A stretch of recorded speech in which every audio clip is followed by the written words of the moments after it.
video that was captured just today by the ISS, the International Space Station, and we're going to be breaking the news to the world, and we want to thank the person who shot it today and gave us a heads up. But take a look at this. What are we looking at?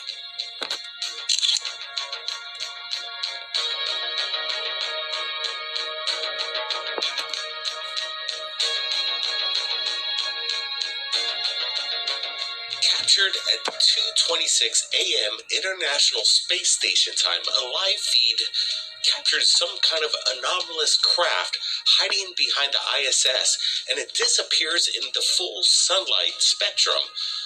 What the heck are we looking at? This video was submitted to us by Anomalies, the Real Deal. He's got a YouTube channel and he keeps a close eye, and we're happy that he's sharing this video.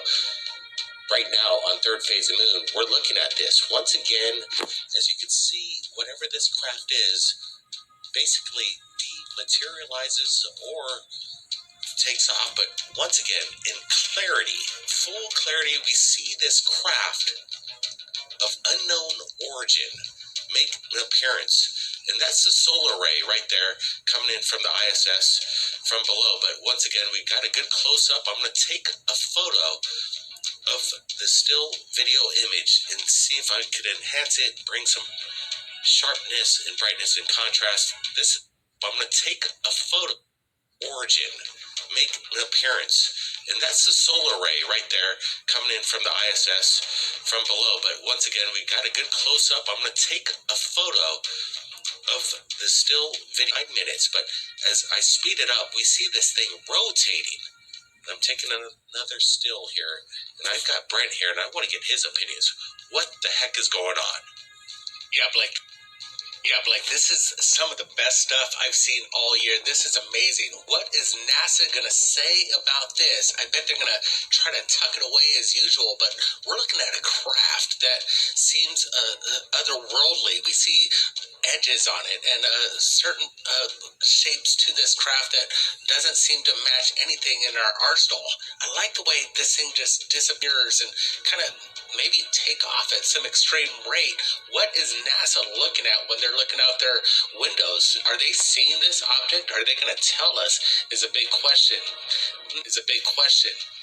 Notice this craft kind of reflect the solar flare itself. This thing looks metallic. The underbelly of it, it's highlighting the solar flare panels. Whatever this thing is, I don't believe it's a reflection. What we're seeing is something real, something metallic, something otherworldly. This is out of sight. I gotta say, you've seen it here first on Third Phase of Moon. Make sure if you see this anywhere, tell them where it came from. Alright, Shalom. Wow. This is Hara 1 by Yasha Allah of the Lions Den Camp. I want to say Kal Halayim, La Yahweh, by Hashem Yahweh Shai, by Hashem Harakar Kodash, Ma'amah. Double honor to the elder apostles of GMS and the elders. Shalom to you, Akim, Nakwat, and children that believe in sincerity and truth around the four corners of the earth. This is Isaiah 59:19. So shall they fear the name of the Lord from the west, and his glory from the rising of the sun. When the enemy shall come in like a flood, the Spirit of the Lord shall lift up a standard against him. All right, and that's what I'm looking at. This word standard. Because right here it says Nawas. All right, Nawas. Nawasa. It says Nawas, to flee, vanish away, to escape, to take flight, depart, to disappear, to fly to the attack on horseback. And that's something, so the Lord going to show up in chariots, man. When the enemies show up to try to push their martial law and put us in concentration camps, the Lord going to show up on horseback, on a chariot, as you see in the still shot. All right, and it looked like a paved work. It looked like a mirror. They said, almost like sapphire. All right, because I think this chariot was seen a few days ago. All right. Then they had chariot that showed up and supposedly pushed that comet away from the Earth, or away from Venus the other day. Around. There was a giant chariot that showed up that was bigger than the Earth. Ain't that something? I probably show that on another video. But yeah, man, this chariot here looked like to me it looked like something that Silver Surfer would have rode upon. The Lord could have been sitting right there in front of their face. They would not see him. You know, if he don't want us to, if he don't open our eyes to see him. Or it could have been a chariot that he had angels inside of. All right, he said you can see it look metallic, and you can see the reflection of the ISS or whatever. You can see the reflection clearly in it. It was like perfectly clean, man. That was a spotless chariot, you know, with beautiful metallic texture to it. All right, because we're almost out of here. The Lord said, look up, because your salvation draweth nigh. He comes as a thief in the night. All right, unexpectedly. Now, this is King David speaking. Now watch this. Because the sorrows of hell are compassing us, and are going to compass us. And the enemy's going to come rushing in like a flood. Check this out. 2 Samuel 22:5. I will call upon the Lord of for who is worthy to be praised, at Yahweh, by Hashem Yahweh Shai. So shall I be saved from my enemies. Ain't that something? So when we call on the Lord, he's going to deliver us. When the waves of death compass me, the floods of ungodly men, the floods of ungodly men made me afraid. The waves, right? So that's what they're trying to do, make us afraid. But the Lord said when they come in rushing like a flood, just like they did against King David with the Philistines, all right? It says here, the sorrows of death, the sorrows of hell compassed me about, and snares of death prevented me. All right, so yeah, man, the snares of Esau and the hell that they're trying to bring. It says, and the dangers in this place. In my distress, I called upon Yahweh. All right, how can we call on him if we never believed? And how can we call on him if we don't call on him in the name of his son, Yahweh Shai? All right, so in my distress, I called upon Yahweh by Hashem Yahweh Shai and cried to my power. And he did hear my voice out of his temple. So the Lord's going to hear our voice out of his temple, which is out in paradise, in the fourth dimension, way above, outside of the universe. You know, you got many universes within this universe. All right, or outside of this universe. Basically, a lot of space, what we call Shemayim, or the darkness out there. It's vast and it's endless almost. But outside of that, you have another realm where the Lord dwells, man.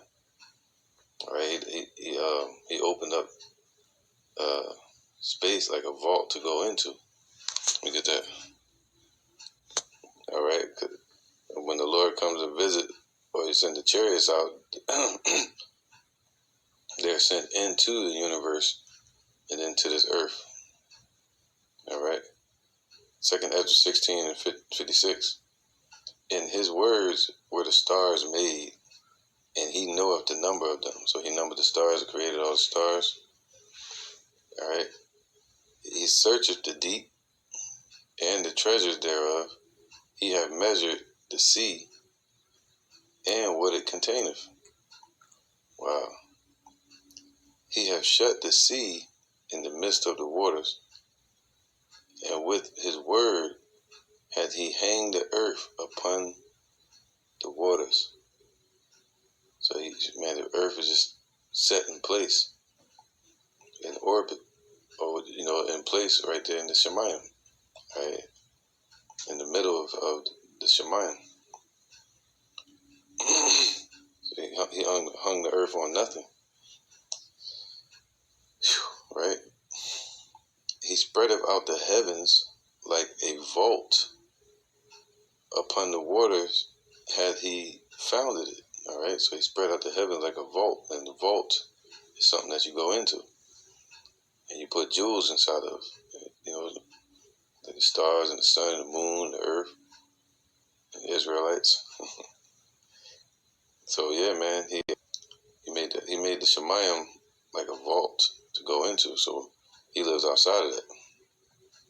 All right, because the Lord exists in a whole other realm. You got space, what we call space. That's like paradise as well. And upon this earth is supposed to be a paradise. All right, and the presence of the Lord is a paradise. But upon this earth is nothing but hell and death right now. Isaiah 40 and 22. It is he that sitteth upon the circle of the earth, sitteth upon the firmament. All right, so he visits and he'll sit upon the firmament in a chariot, standing there looking at the earth, man. Nobody even know it. And the inhabitants thereof are as grasshoppers, that stretcheth out the heavens as a curtain, and spreadeth them out as a tent to dwell in. All right, so that's what we call space, all right, or Shemayim out there. So it's like a vault or something to go into. All right, so the Lord leaves the spirit world and comes into what we call space, and then into the earth. All right, so the Lord can leave from the fourth dimension and come into what we call space and set a throne out in the heavens. He can set a throne upon the firmament. All right. It says 2 Samuel 22 and 7. In my distress I called upon the Lord and cried to my power, and he did hear my voice out of his temple. And my cry did enter into his ears, man. So he got a temple out there in the heavens. Then the earth shook and trembled. The foundations of heaven moved and shook because he was wroth. There went up a smoke out of his nostrils, and fire out of his mouth devoured. Coals were kindled by it, man. All right, and that's what them chariots going to do. They're going to blast these devils when they show up. They're going to zap them, just like on War of the Worlds. He bowed the heavens and came down. All right, so he bowed the heavens and he came down, meaning he entered into the Shemayim. All right, and darkness was under his feet. See, he can exist outside of what we call space. Put it like that.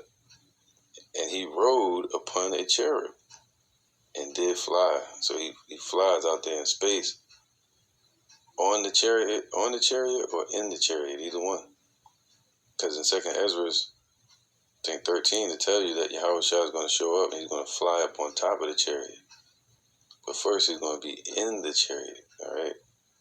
Every eye shall see him coming in the cloud.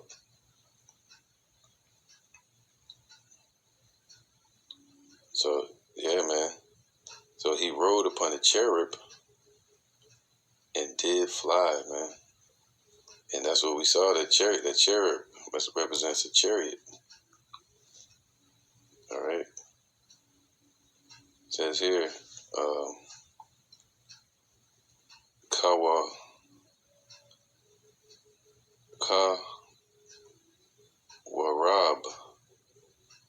All right, Karawab. And it says a cherubim, an imaginary figure, meaning like a something that somebody can't believe that exists. All right, it's a spiritual vehicle. And it says as guarding as guardians of Eden, an angelic being, as flanking Yahweh's throne. In the Revelations, it tells you, I think in chapter 4, it tells you about the angels around the throne and the chariots, as an image hovering over the Ark of the Covenant, as the chariot of Yahweh. Right, so in Daniel chapter 7, it tells you about wheels under Yahweh. Alright, so yeah, man. Let's keep going. And it says that he rode upon a cherub and did fly, and he was seen upon the wings of the wind. And he made darkness pavilions round about him. Alright, we call solar winds. Alright, he flies out there, and and also in this what we call the troposphere, on the earth, in the sky, the Lord was flying there too when he came to meet Moses. Alright, where was I at? That's right, man. So he made darkness pavilions round about him. Alright, and dark waters and thick clouds of the sky. So he could be sitting right there looking at these people and they wouldn't even know it.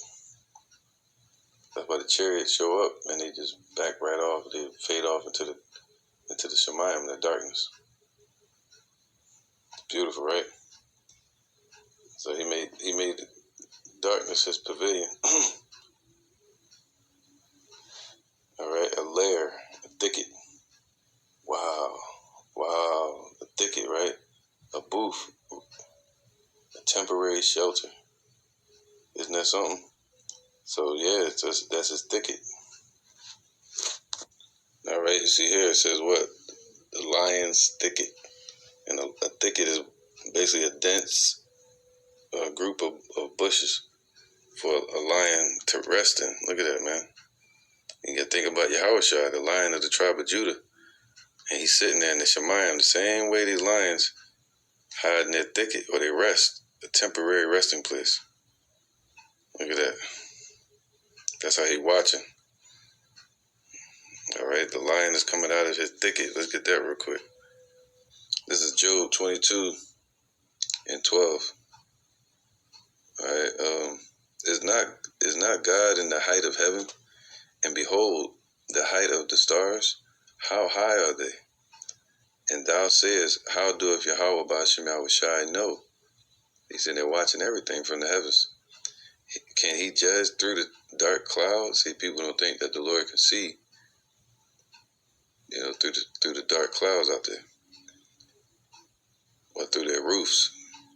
Thick clouds, thick clouds are a covering to him. That's a thicket. That he seeth not, and he walketh in the circuit of heaven. All right, so that's what they think. So check this out. All right, Psalms 104, and let's start from 2.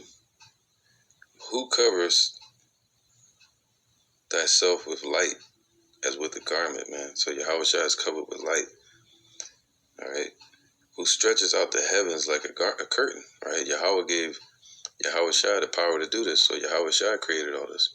He stretched out the heavens like a curtain, what we call the satin sheet. All right, which is the Shemayim, or the waters. Who layeth the beams of his chambers in the waters, man? So he has set up a foundation like you set up upon earth. And you need ground to set up a resting place or a house.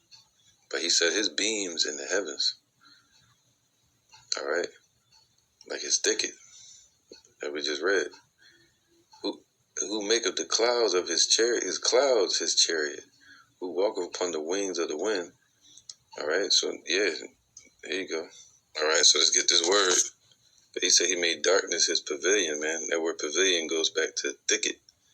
All right, so he chose the heavens to watch the earth from. All right, Amos 9 and 8, the eyes of the Lord are upon the sinful kingdom. All right. So they would think through the clouds that the Lord can't see us, but he's watching everything. Just like and he's watching the children of Israel too, the elect, as a refiner sits there and watches the purification of his silver. All right. So and when a refiner is watching their silver be purified, they got to snatch it out of the fire at the perfect time. If not, it will tarnish. All right, or it'll overcook. Jeremiah 4 and 7. The lion, we know Revelations 5 tells us who the lion is, talking about Yahushua. The lion has come up from his thicket. See? He's going to come out of the heavens. The word going to leap down from the heavens. And the destroyer of the Gentiles is on his way. He is going forth from his place to make thy land desolate, and thy cities shall be laid waste without an inhabitant, man. All right, so the lion has come up out of his thicket.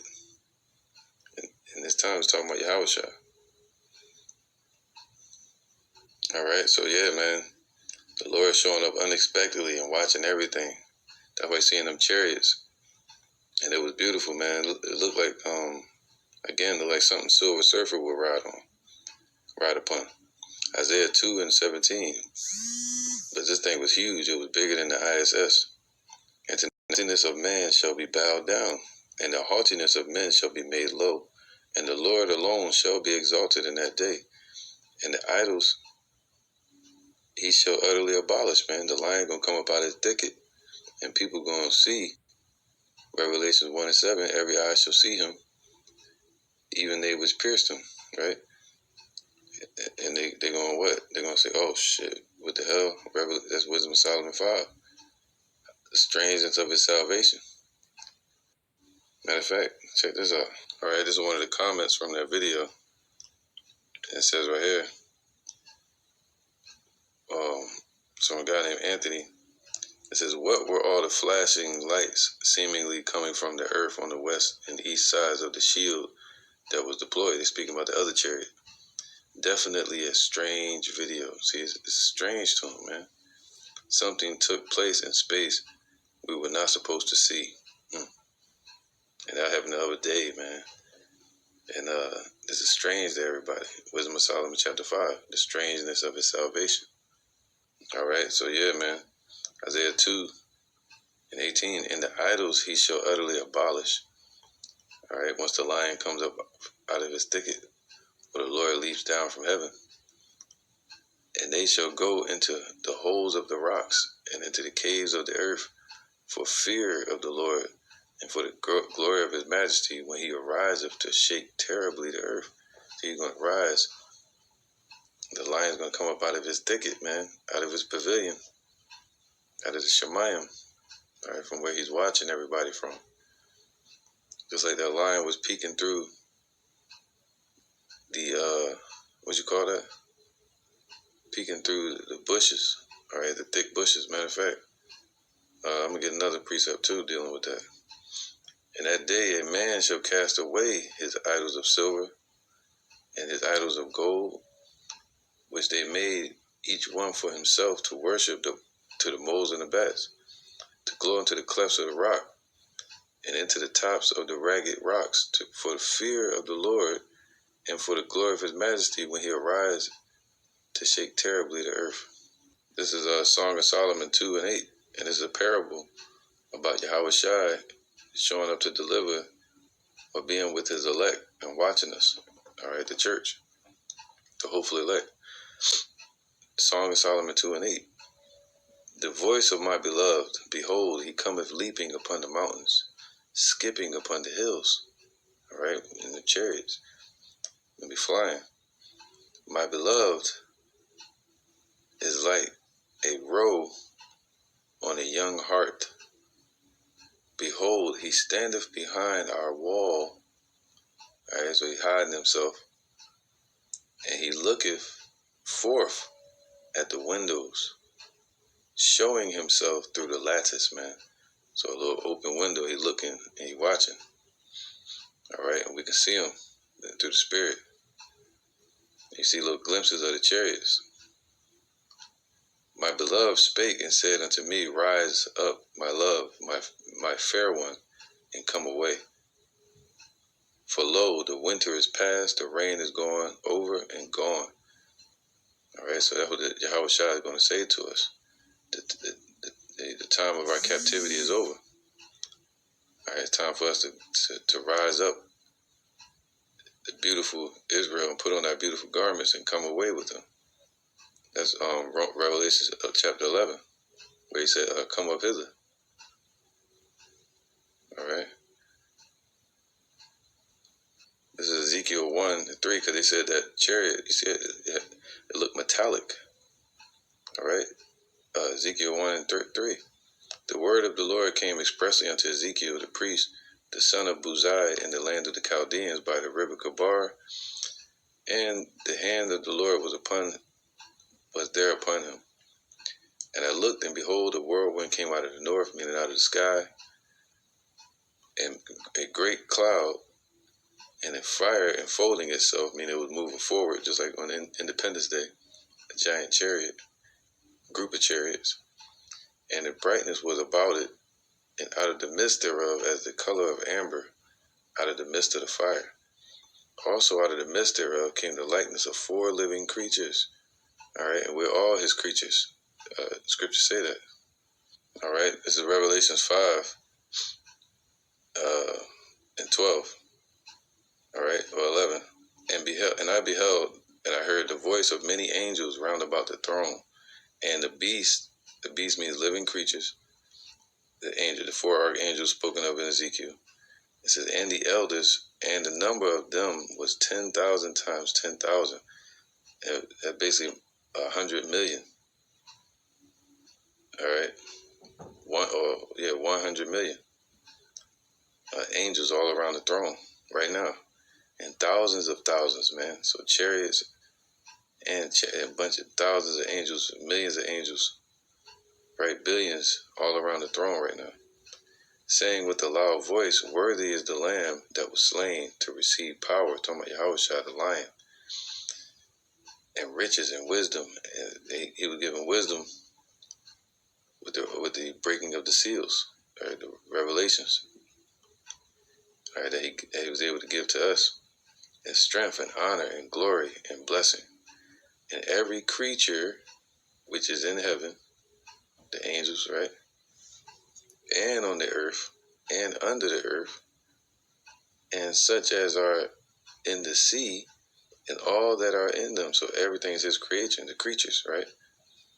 Heard I saying, blessed and honor and glory and power be unto him that sitteth upon the throne, and unto the Lamb forever and ever. All right, and that's talking about what? The creatures. All right, so that was the focus on that we're all creatures when it speaks about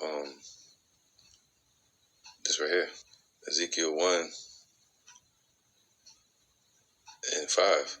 Also out of the midst thereof came the likeness of 4 living creatures, meaning 4 living creations, but they're not human, but they look like us. But there's spirit, but they got personality, they got character. You know, talking about the 4 archangels. And this was their appearance. They had the likeness of a man. See, period. They all look like men. And everyone had 4 faces, meaning chariots with them, or employments. And everyone had 4 wings. All right, had a fleet of chariots with them. And their feet were straight feet. All right, it was set up for righteousness. And the sole of their feet was like the sole of a calf's foot. I mean, it was circular, and it had a cleft in the front of it, like a space. Like you see on what would that be?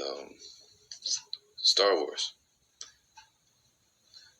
All right, so you look at the bottom of a calf's foot, it's circular, and it got that little cleft in the front. And they sparkled like the color of burnished brass. All right, that doesn't mean that the angels had clothing for their shoes. You know, you look up into the sky, that's what they were looking at. They were looking up at the chariots. All right, and they had the hands of a man under their wings. The hands of a man, talking about Yahweh. That meaning he was lifting them. He was giving them the power. Right? You would think that the chariots had like a battery or something, you know, or what do you call that? Yeah, like a battery to it, or a charge to it. But really, it's the Most High, the Spirit of the Most High, the power of the Lord controlling them. All right, so that's the hands of a man under their wings. All right, so yeah, man. So they sparkle like the color of burnished brass, man.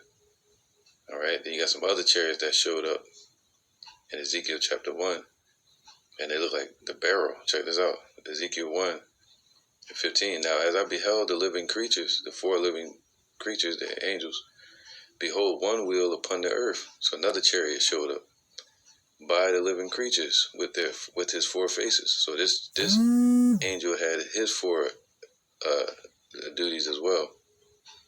All right, it had angels and had a fleet of angels with him, and this was Yahushua. The appearance of the wheels and their work was likened to the color of beryl, and they four had one likeness, and their appearance and their work was as it were a wheel in the middle of a wheel. So they look like beryl, like sapphire. All right, so let's get this right, man, because there are vehicles out there. This is Exodus 24. Where was that? All right, this is the time when Yahushua came to visit Moses. Because that wasn't the Most High, that was Yahushua. Yahushua said it clearly that no man has ever seen the Most High in person and lived. They've always saw the Most High in a vision or heard his voice. And even the angel that was sent unto Abraham, that was Yahushua. The angel that was sent during the time of Egypt, that was Yahushua. And the angel that was sent during the time of Ezra chapter 6, second Ezra, that was Yahushua. All right, and the time dealing with Moses was Yahushua as well. Scriptures say that thy word, let's get that. All right, and this is talking about the deliverance from Egypt. I'll just start from here. Wisdom of Solomon 18:15. Thine almighty word leaped down from heaven out of thy royal throne as a fierce man of war into the midst of a land of destruction. So he leaped down into Egypt. All right, out of that royal throne, out of the heavens. And that was Yahushua, the almighty word. That's why they call him the Almighty in the scriptures as well, just like Yahweh. He's the Almighty Word.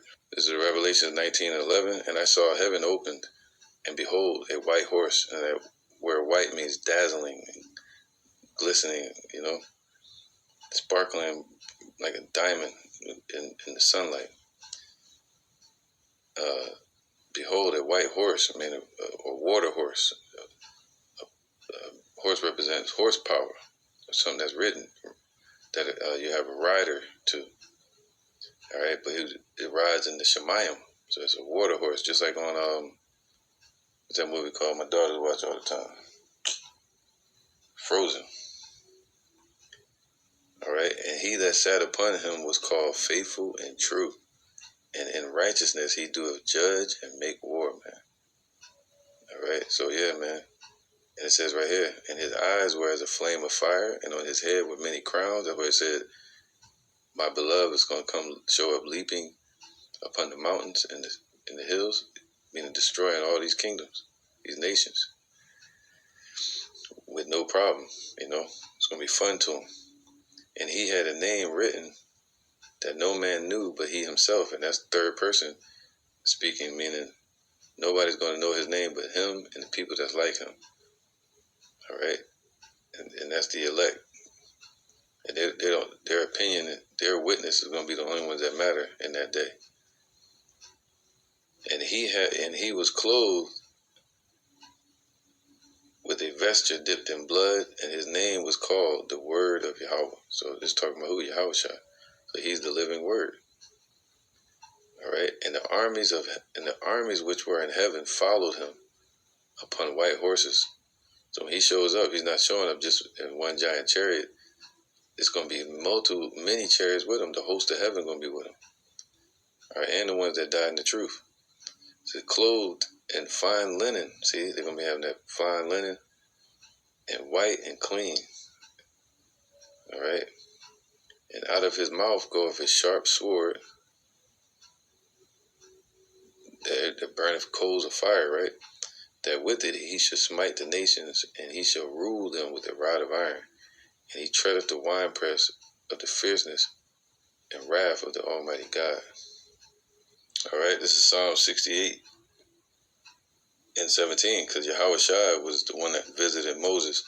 But I just want to read the vehicle that he visited Moses upon. Psalm 68 and 17.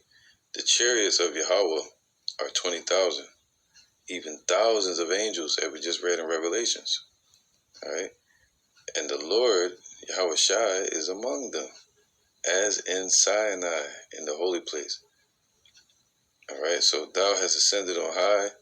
Thou hast led the captivity captive. Thou hast received gifts for men.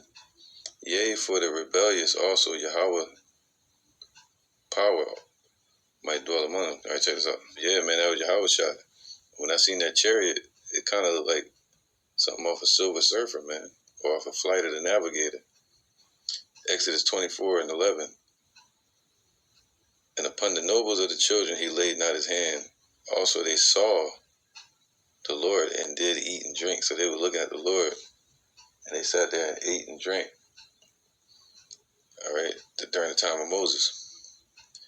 And the Lord said unto Moses, come up to me into the mountain, Mount Sinai, and be there.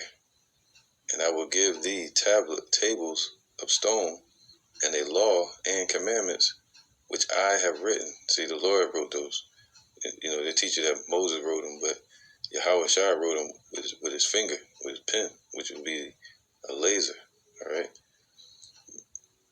That thou mayest teach them. And Moses rose up, and his ministers, Joshua,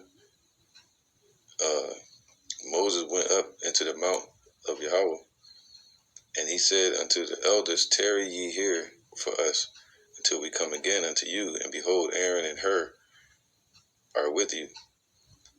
If any man have any matters to do, let him come unto them. All right, so he set up a council in case anybody had any issues. All right, they can go to Aaron or Hur, or Joshua. And the glory of the Lord abode upon the Mount Sinai. So and Moses went up into the mount, and a cloud covered the mountain. So it was a chariot, man.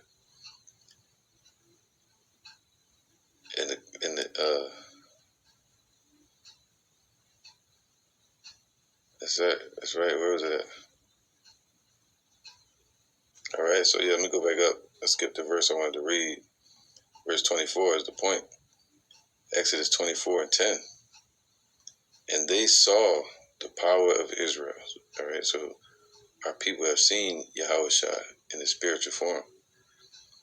And there was under his feet, as it were, a paved work.